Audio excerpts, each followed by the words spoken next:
नमस्कार. 52वे राज्यस्तरीय विज्ञान प्रदर्शनात आपल्या सर्वांचे सहर्ष स्वागत. मी कुमारी भक्ती नागेश परब आणि माझी सहकारी विद्यार्थिनी मी कुमारी गौरी निलेश वाडीगाव. आम्ही दोघे प्रगत विद्या मंदिर रामगड तालुका मालवण जिल्हा सिंधुदुर्ग या प्रशालेच्या विद्यार्थिनी आहोत. माझ्या मार्गदर्शक शिक्षकांचे नाव पवार सर. आजच्या विज्ञान प्रदर्शनाचा मुख्य विषय आहे शाश्वत जीवनाटी विज्ञान व तंत्रज्ञान आणि त्यातून जो मी उपविषय निवडला आहे त्याचे नाव आहे आपत्ती व्यवस्थापन. आणि या उपविषयाअंतर्गत मी जी प्रतिकृती तयार केली आहे तिचे नाव आहे संरक्षण जाळी.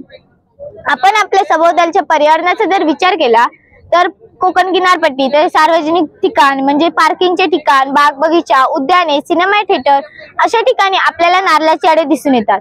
त्याचबरोबर आपल्या आहारात देखील नारळाचा सर्वाधिक उपयोग केला जातो. त्यामुळे आपल्या घराच्या आसपास देखील नारळाची झाडे दिसून येतात. पण आपण जर त्या नारळाच्या झाडावरील नारळाचं जर निरीक्षण केलं तर तो नारळ हा पूर्णपणे परिपक्व झाला की तो खाली जमिनीवर पडतो आणि त्यामुळे एखादी आपत्ती निर्माण होऊ शकते. उदाहरणार्थ जर तो पडणारा नारळ आपल्या डोक्यावर पडला तर डोकं फुटण्याची शक्यता जास्त असते. त्याचबरोबर जर तो पडणारा नारळ आपल्या घराच्या पत्र्यावर पडला तर पत्रा फुटून तो नारळ आपल्या डोक्याला देखील लागू शकतो. आणि जर त्या झाडाखाली एखादी गाडी असेल आणि त्या गाडीवर जर नारळ पडला तर त्या गाडीचे देखील नुकसान होऊ शकते. आणि जेव्हा त्या झाडावर माकडे बसतात तेव्हा देखील ती नारळ पडतात व यामुळे देखील एखादी आपत्ती निर्माण होऊ शकते. म्हणून या सर्व गोष्टींचा विचार करून माझ्या डोक्यात एक असा विचार आला की पडणारा नारळ आपल्याला जमिनीवर सुरक्षित आणायचं असेल तर मला काहीतरी केलं पाहिजे. म्हणून मी माझे मार्गदर्शक शिक्षक, पालक, मित्रमैत्रिणी यांच्याशी चर्चा केल्यानंतर माझे असे लक्षात आले की पडणारा नारळ आपल्याला जमिनीवर सुरक्षित आणायचं असेल तर मला काहीतरी केलं पाहिजे.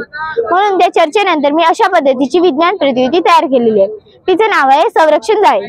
अशा पद्धतीने ही प्रतिकृती तयार करण्यासाठी मी काही साहित्याचा उपयोग केलाय. ते म्हणजे लोखंडी सळी किंवा रॉड, हिरवे कापड, नटबोल्ट, कप्प्या, दोऱ्या, पाईप, त्याचबरोबर लोखंड, लाकडी फळी इत्यादी. सर आम्ही लोखंडी सळ्यांपासून छत्रीचा आकार तयार करून घेतला व त्याचे 4 भाग तयार करून घेतले. ते 4 भाग आम्ही नटबोल्टच्या सहाय्याने जॉईन करून ते नारळाच्या झाडामध्ये व्यवस्थित पद्धतीने बसवून घेतले. अशा पद्धतीने त्याचबरोबर नारळाच्या झाडाच्या वरच्या बाजूला 2 कप्प्या बसवून घेतल्या. तसेच खालच्या बाजूला देखील 2 कप्प्या बसवून घेतल्या. त्या कप्प्यांमधून आम्ही दोरी घालून घेतली. त्या दोरीचे एक टोक आम्ही इथे छत्रीच्या आकाराला बांधून घेतले व दुसरे टोक या खालच्या कप्प्यामधून काढून घेतले. व जेव्हाही आपण ती दोरी ओढू तेव्हा तो छत्रीच्या आकारावरती जाणार. त्यामुळे जर एखादा नारळ झाडावरून पडला तर त्या छत्रीच्या आकारामधून हिरव्या कापडच्या सहाय्याने सुरक्षित जमिनीवर येणार आणि त्यामुळे कोणत्याही प्रकारचे नुकसान देखील होणार नाही, दुखापत देखील होणार नाही. आणि सर तुम्ही पाहिलं तर आम्ही इथे 2 प्रतिकृती तयार केल्या आहेत. सर तुम्ही इकडे पाहिलं तर हा पाईप वाकडा आहे म्हणजे सर हे झाड आहे ते सूर्यप्रकाशाच्या दिशेने वाकडे गेलेले आहे.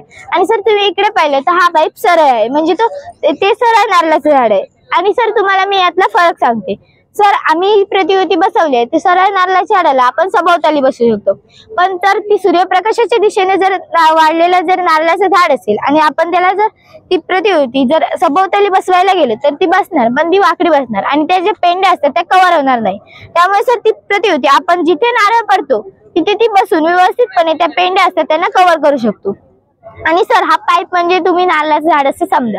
आता सर तुम्हाला ही प्रतिकृती दिसते ती छत्रीच्या आकाराची आहे. सर छत्रीचा आकार वरून रुंद व खालून निमुळता असतो.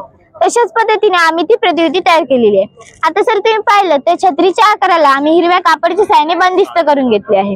त्यामुळे सर जर एखादा नारळ झाडावरून पडला तर त्या छत्रीच्या आकारामधून हिरव्या कापडच्या सहाय्याने सुरक्षित या जमिनीवर येणार आणि त्यामुळे कोणत्याही प्रकारचे नुकसान किंवा दुखापत होणार नाही. सर आता मी तुम्हाला नारळ टाकण्याचे प्रात्यक्षिक दाखवते.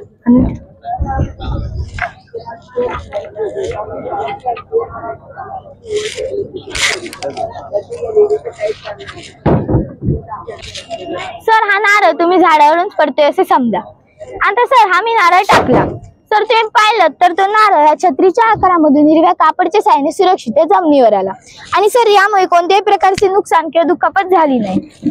सर आता मी तुम्हाला या प्रतिकृतीची वैशिष्ट्ये सांगते. 1. ही प्रतिकृती टाकाऊ वस्तूंपासून तयार केलेली आहे. 2. ही प्रतिकृती वजनाने हलकी असल्याने वाहतुकीस सुलभ आहे. 3. ही प्रतिकृती अल्पखर्चिक आहे. 4. ही प्रतिकृती अल्पखर्चिक असल्याने सामान्य व्यक्ती तर शेतकऱ्यांना परवडणारी आहे.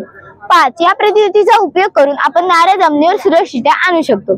सर अशा पद्धतीने मी ही प्रतिकृती तयार केलेली आहे जी शेतकरी तसेच सर्वसामान्य व्यक्ती यांना परवडणारी आहे.